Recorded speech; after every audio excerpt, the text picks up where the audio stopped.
How's it going, everybody? Welcome back to another episode of Crossing the Line. As always, I am Sergio Cano. To my right is Matt Intrican. To my left is Brian Kilman. Hopefully you guys all had a great weekend. Make sure you download Disney Plus. Actually, install it because it's kind of worth it. Maybe, if you like old Disney movies and such. Anyways, fellas, how are you guys doing? Matt, how was your weekend? That was a great weekend, Serge. How's yours? It was great, just kind of laid down in bed and watched Bambi all day, so that was cool. What about you, Brian? That's cool. Same old Sergio. Another weekend in college. Another weekend. Yep, just trying to get through the stressful week. Hopefully everyone's hanging in there, Hang in there, follow your dreams. Anyways, let's get the show started. Let's talk about a little bit of controversy in regards to the 2017 World Series. So there's allegations facing the Astros about MLB is investigating them, electronically stealing signs, from opponents in 2017, from a center field camera. Matt, would you like to educate us on this topic a little bit more? What was going on here exactly? Here's what I have to say, Sergio. Houston, we have a lot of problems. Ooh, that was a good one. Listen to me, because for the first time in my life, I have a better opinion of the Yankees than I do the Astros, and that's saying something. So listen to me. Here's a list of characteristics of the Houston Astros. They have been cheaters. For as far as we know, as early as 2017, they have a person convicted of domestic abuse on their team in a prominent role, a dirty general manager, and to a degree, a flat-out unprincipled and arrogant culture. Now listen to me, they have one of the greatest talents, the most talented team in possibly MLB history, and their legacy could have gone down as one of the best teams in the history of baseball. They could have gone down with the 1927 Yankees. And now their legacy will be forever tainted by the last few years. And that's what I'm saying.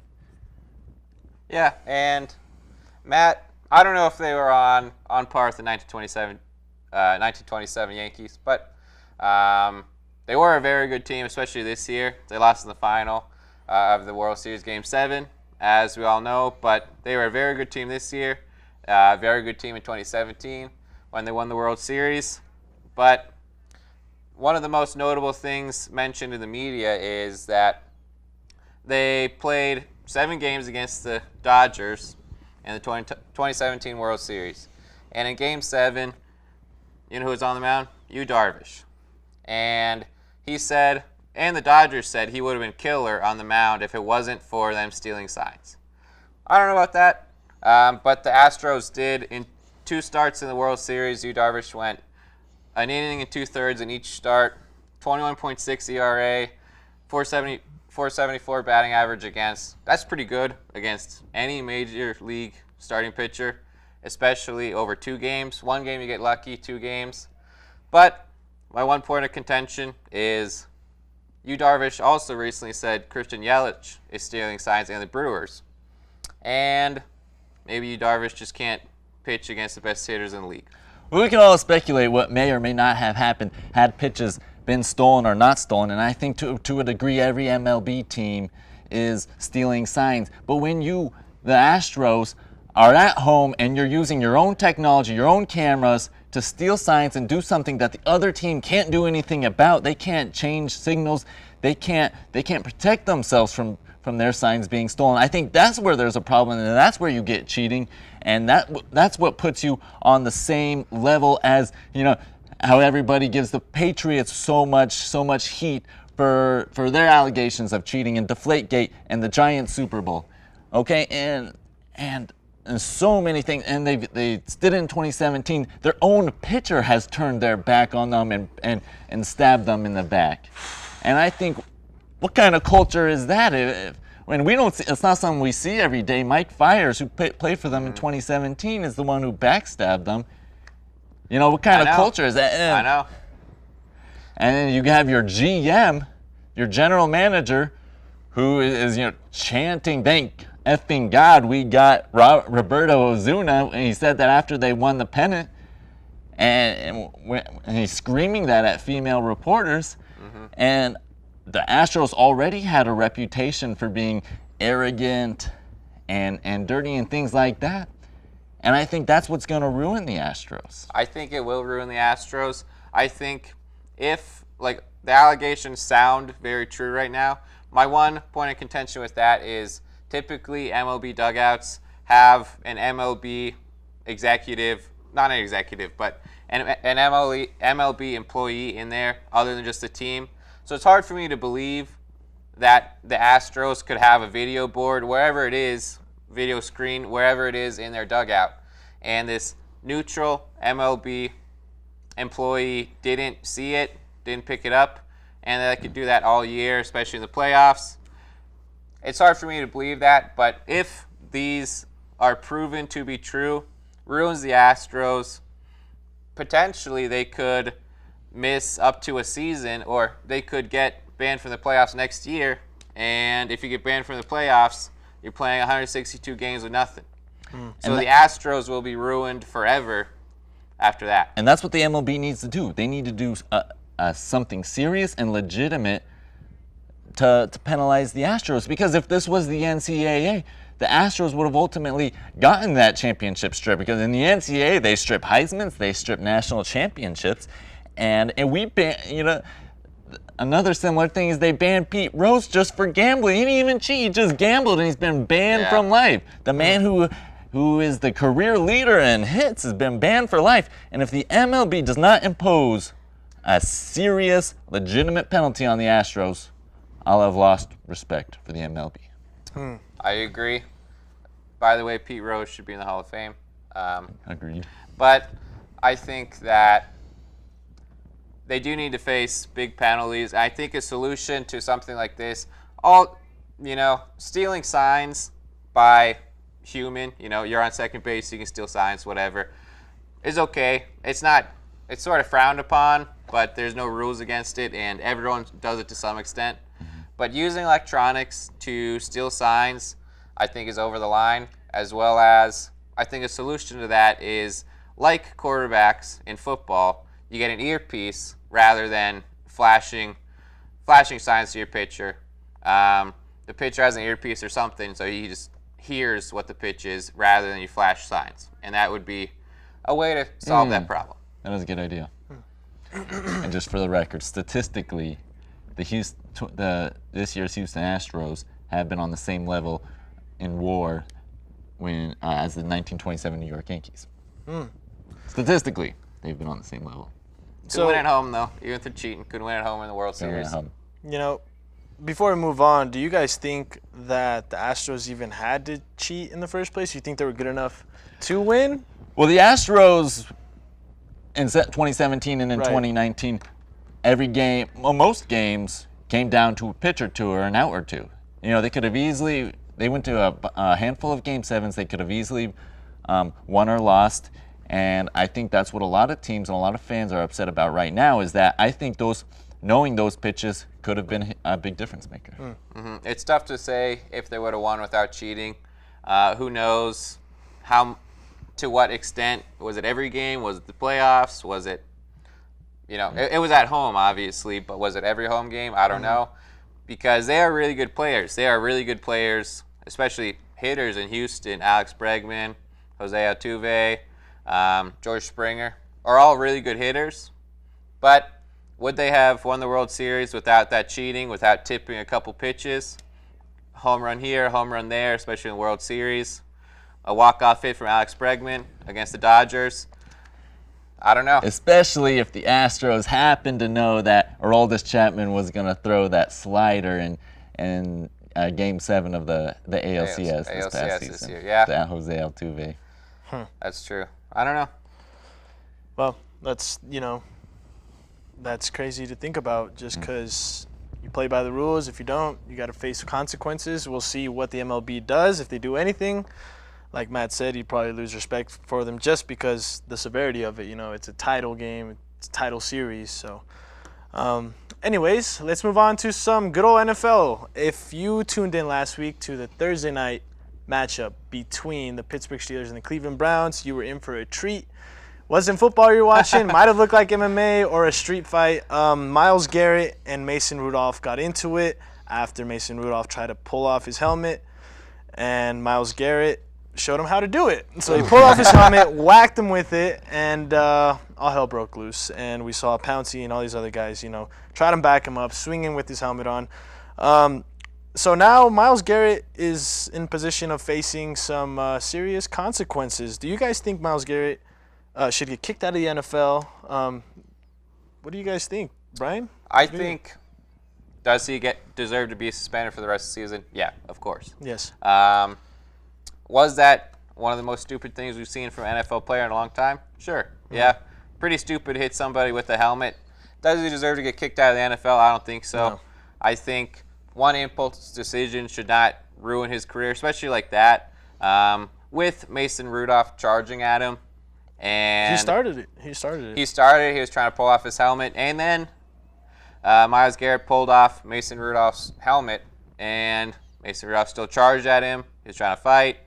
And one swing of the helmet shouldn't ruin his career. I mean, look at Vontaze Burfict. I think he's trying to kill people on the field. He got, he got suspended for this whole season, but I don't know how he hasn't been kicked out of the NFL. True. When I think he's legitimately trying to kill people out there. So I don't think Myles Garrett should get kicked out of the league for life. Right. I think people are giving a lot of heat, and I agree with you. I think people are being a little overly critical of Myles Garrett. I'm not saying that he shouldn't have been suspended or should have only been suspended a few games. It's absolutely justified that he gets suspended for the rest of the season, maybe more. But should he get kicked out of the NFL? No way. I don't think so. Because I think we forget that since these guys are being paid millions of dollars, these are millionaires, that we forget that people like Myles Garrett are just kids. Myles Garrett is only 23 years old. And there is not a significant difference between a 19-year-old, a teenager, and a 23-year-old. Okay? And he made a mistake. He's acknowledged it. We all make mistakes. That mistake is not without justice, not without a penalty. He should be gone for the rest of the season, maybe more, with a big fine, because that is not who NFL players are. And that is, unfortunately, what sticks out.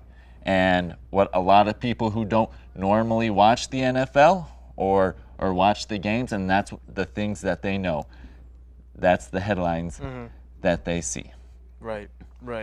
Also, I think, tempers flare. They were winning the game. And when someone tries to pull off your helmet after you just playing football, that might, that's going to spark, some sort of tempers in you. You're going to get upset about that. And the way I think he handled it after, what he said, I think was very mature. He realized that it wasn't, it was a terrible mistake whatsoever. But, if you look at the whole game and you saw what happened, Mason Rudolph basically provoked the whole thing. Myles Garrett, he was angry. He was angry and showed it off. And, he regretted it right after. I think it's something that, you get punished for the rest of the season and move on. And being banned for the rest of the NFL is a little bit hefty, I feel like, just because he's a young player. He looks, amazing talent. So there's not, one slip up doesn't mean you should just kick him to the curb, because how many NFL players do we know that have done something that's frowned upon? A handful that we could even sit here and make a whole segment about. Yeah, and I think it comes down to the intent. I don't think, Myles Garrett wasn't running at him. Myles Garrett pulled out his helmet, and that could have been it. And then Mason Rudolph started running at him, and he took a swing with the helmet.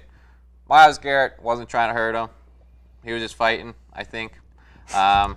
Or not severely hurt him, at least. Right, if you're in a fight, Myles Garrett wasn't trying to kill him or anything. People say, oh, what if you killed him? Well, he didn't swing the helmet that hard, as well as I think to kick a guy out of the league for that offense is pretty severe. See, in the NFL, like America, is a land of opportunity, and we reward talent. We reward people who can do things that 99% of the population can't. I think that, Myles Garrett, while we should still hold him to the same rules as civilians, he'll be punished, but I think he can still come back, prove his true character, and have a prominent role in the league and on the Browns. I think, personally, Myles Garrett failed to distinguish the difference between consensual and non-consensual brain damage in the NFL. You know, every player they're out there getting brain damage, and he took a swing with the helmet, and Mason Rudolph didn't consent to that part, so that's why he's in trouble. And just for the record, this has happened before, 1954, by a team that doesn't exist anymore and a player that may not be alive anymore. Well, at least you know it's happened before, you know. That's right. I guess it's a super rare occasion. Anyways, it's time for our weekly Fail Mary. LeBron James had an amazing poster this past week at 34 years old, 17th year in the league. That's very unheard of. Matt, would you like to introduce our Fail Mary? Sounds good, Sergio. We got a great one for you today. It's going to feature a play between the Lakers and the Kings. We can't wait to show it to you. He's shooting 38% from downtown. Here comes LBJ! Look out! Oh, the crowd on their feet. That's what they came to see. If nothing else happens, they're happy now.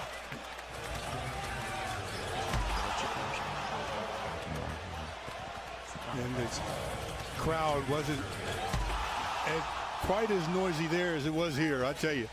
That's some play by LeBron James. And the buzz lasted for about half a minute, like you said.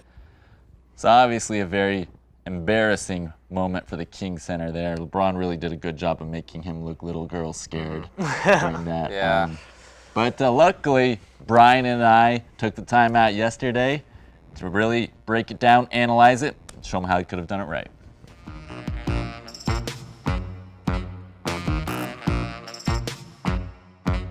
Good afternoon, Colorado Mesa University, and welcome to another episode of Fail Mary. Today, we're going to be checking out a play that happened between the Sacramento Kings and the Los Angeles Lakers, where King center Namanhu Belku made a disastrous attempt at trying to take a charge from LeBron James. Today, Brian, Ellis, and I are going to show you how he could have done it right. Now, if Nwani was going up against any old NBA player, that would have been one thing. But he was going up against LeBron James, the King, the GOAT, the Akron Hammer. So, if you want to avoid ending up on Fail Mary, you have to stop him by any means necessary. Now, there are a variety of ways you can accomplish this. Step number 1, you can attempt to block him. Option number 2, you can try to physically punish LeBron James. Now, we understand that physically punishing Ellis is a lot easier than physically punishing LeBron, but we're going to show you how to do it anyway.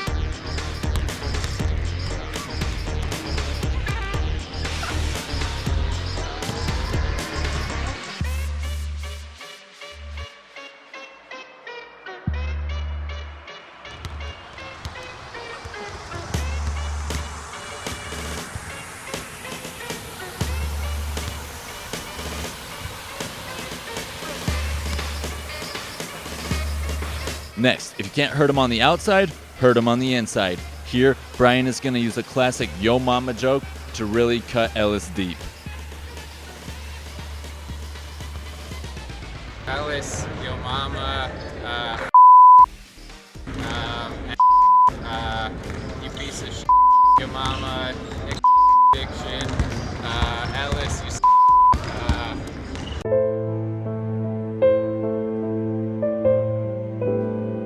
And that, sports fans, is how my man Namanhu should have done it. From all of us here at Crossing the Line, remember, keep failing so we can show you how to succeed.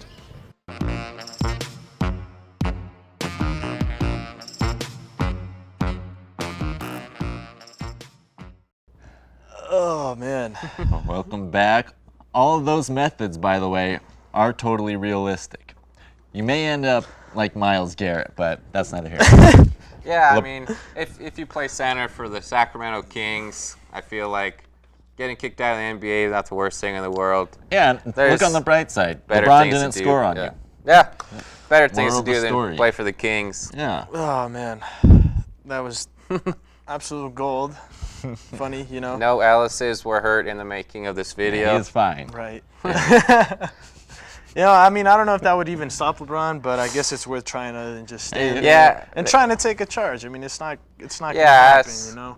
But yeah, you don't take a charge. Everybody knows that. Everyone knows that. Or Yeah, it's gonna end up like poster. You always go big, go for the block. Big If you money. get put on a poster, going for the block, you still get posterized, but at least you tried. Right. Trying to take a charge. Right. Plan A, block. Plan 2, Plan B, flagrant foul. Plan C, flagrant 2 foul. I think that's where you gotta go. Oh man! All right, fellas. Let's talk about a little bit of college football. Obviously, Tua, Susan. Sorry, shout out Susan if you're watching this. Season is done with a dislocated hip. Tua was a game time decision before Saturday's game. Saban said it would be his last series. Before all that happened, he was practicing a 2-minute drill. Do you guys believe Nick Saban is to blame for starting Tua, Brian? I think, yeah. Obviously, we saw him walk off against LSU. He put up a great performance against LSU when he was hurt. Gave LSU a run for their money. We saw him walk off. He definitely looked hurt. And then to go up against Mississippi State and start to make him play. When they had Mississippi State, they could have beat them pretty easily. As well as, Mac Jones, when he played against Arkansas when Tua couldn't play, he put up 235, 3 touchdowns, more than good enough to beat Mississippi State. And the committee considers injured players when they're picking who's going to the playoff. And without Tua, I don't know if Alabama will get that bid without going to the SEC title game at all. You're wrong, Brian. Here's why. Listen to me. Nick Saban and the Alabama Crimson Tide needed Tua to play. Okay, and look, they're already on the bubble of the top 4 college football playoff. Okay, and they need Tua and Alabama to run up the score, or because they have nobody left on their schedule that's going to help them get into the playoff, okay? And listen, Nick Saban is not some barbaric totalitarian who's going to force his players to play when they're not ready, okay? He only played Tua because the doctor said he was ready. If they didn't give him the green light, he wouldn't have played him. And Nick Saban, and I'm not sure, but I don't think he is a professor of anatomy or athletic training, okay? All he knows is what he sees Tua do, how Tua says he feels, and what his doctors tell him. And you think that should be enough, okay? And so that's all I'm saying is that Nick Saban had the information he needed to make the right decision. I think that either way, I think Mac Jones could have run up the score, personally, as well as who do they play this week? They play Western Carolina. I'm betting Alabama doesn't need the offense to go on the field to beat Western Carolina. Their defense could probably pitch a 7-0 shutout, get 1 defensive touchdown. That'd be the game. So they could have saved Tua against Auburn, a top 25 team. And then they could have made a statement game against Auburn with a very healthy Tua. Instead of, we all saw Tua was not doing very well against LSU. And he looked pretty hurt, so why not save him for another game, another 2 games, and make a statement win against Auburn if you can. And then he's really healthy, and the committee knows he's really healthy rather than limp him through every week. And the committee says, well, they can beat Western Carolina. They can beat Mississippi State with a hurt Tua. But can they beat Ohio State? Can they beat LSU?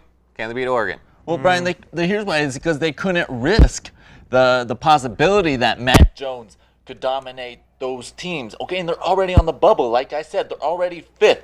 They don't have anyone on their schedule who, if they win by 10, 15, 20 points is going to be enough, given that Georgia and Clemson win out is going to be enough for them to make the playoff. And so I think Nick Saban knew that he had to stick with what works, what has gotten to them the playoff all these years. And Tua was the guy who he thought that he could do that for. I don't know. I think Mac Jones and Alabama won by 46 against Arkansas. I think Mac Jones could have put up just as much over Mississippi State. Sure, if Mac, And hindsight is 2020. If Mac Jones had been able to win by 40, they would have been fine. And obviously, if Nick Saban knew that he could just rest Tua and until the conference championship, he would have done that, and nothing would have happened. And if they win that game, then they're in the playoff. But God, if Alabama had lost another game and had 2 losses, then there would go all hopes of them making the game. I don't know. I think if it's a close game, put in Tua. Sit him for the first half. Mac Jones can't get it done. Put in Tua. I think there's other things than just starting a hurt Tua, and hopefully he can stay healthy enough through these games to maybe make the playoff and then get beat up by an LSU or Ohio State, Chase Young, and the Ohio State defense would really beat up on Tua instead of letting him get healthy. I hear you. Hindsight is 2020. Sure. Yep. If you guys are Nick Saban, what would you guys do? Well, if I was Nick Saban at the time, I guess I would have taken him out one play before first half. Yeah. It's just one of those things. Unfortunate. It's tough. I would have played. I think I agree with Saban. I would have played Tua, knowing that you have to really run up the score on these teams and show that you are the team to beat. That you can dominate anybody. So. I will say, to be fair, Tua dislocated his hip. He did not have a hip injury before, so they were not related events. Other than maybe his ankle being a little bit hurt, contributed to him not running as well. It's a little bit interesting though, because if Saban was willing to replace Jalen Hurts with Tua in that national championship game, then I'm kind of surprised he's not more willing to put Mac Jones in early. But skip the topic. Well, thank you everybody for watching. Unfortunately, we have to end the show a little early, so we are gonna do our weekly shout-outs.